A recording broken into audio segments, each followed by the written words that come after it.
BB ન્યૂઝમાં આપનું સ્વાગત છે। હું છું અજીત ઝુપેલવાલા। સમાચારમાં વાત કરીએ તો ઉનાળો જેને વર્ષનો સૌથી ગરમ મોસમ કહેવામાં આવે છે તે એપ્રિલથી શરૂ થઈ જૂન મહિના સુધી ચાલુ રહે છે।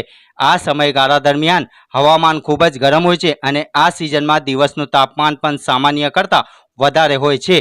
ઉનાળાની ઋતુની શરૂઆતથી જ વૃક્ષો અને છોડનું મહત્વ વધી જાય છે, જેના કારણે નાગરિકો પોતાના બાળકો સહિત સાંજે બાગ બગીચાઓમાં ફરવાનું વધારે પસંદ કરતા હોય છે।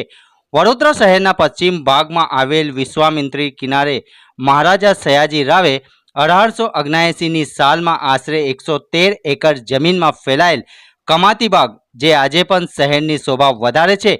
આ બાગમાં પ્રાણી સંગ્રહાલય, મ્યુઝિયમ, પ્લેનેટોરિયમ, સયાજી જોય ટ્રેન, માછલીઘર વગેરે આવેલું છે, જે બગીચાની મુલાકાત લેતા લોકોમાં ખૂબ જ આકર્ષણનું કેન્દ્ર બને છે। આજ રોજ વડોદરા શહેરના સયાજી બાગ ખાતે અમારી ટીમે મુલાકાત લેતા બગીચામાં ગમ્મત કરતા અને વેકેશનની મોજ માણી રહેલા નાગરિકોના વિડીયો કેમેરામાં કેદ કર્યા હતા।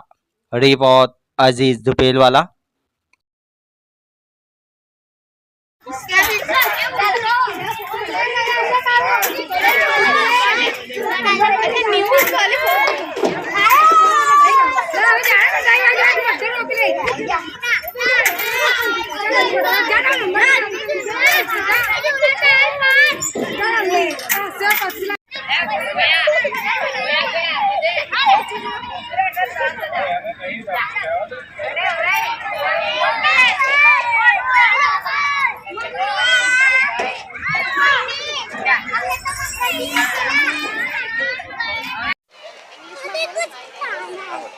My name is Shreya Halani and I am from Vadodara, Vagodia Ring Road.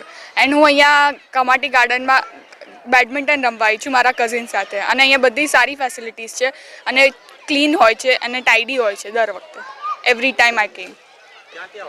અમે વડોદરા વાઘોડિયા રિંગ રોડથી। કેટલા લોકો આવેલા છે?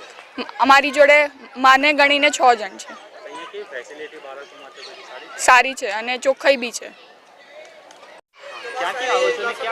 હા, અમે ગોત્રી વિસ્તારમાં રહીએ છીએ। અત્યારે અમે કમાટી બાગ આવેલા છીએ। અહીંયા અમે વારંવાર કમાટી બાગ આવીએ છીએ। અહીંયાનું ટેમ્પરેચર એટલું હાઈ છે, ગરમીના લીધે બાળકોને મનોરંજન માટે અહીંયા આવીએ છીએ। હા, અત્યારે વેકેશન બાળકોને પડેલું છે, એમના મનોરંજન માટે, ટાઈમપાસ માટે આવેલા છીએ। અત્યારે એક્ઝામ સારી રહી છે, પણ ગરમીના લીધે બાળકો ઘરમાં નહીં રહી શકતા, તો એમના ટાઈમપાસ માટે બહાર આવીએ છીએ।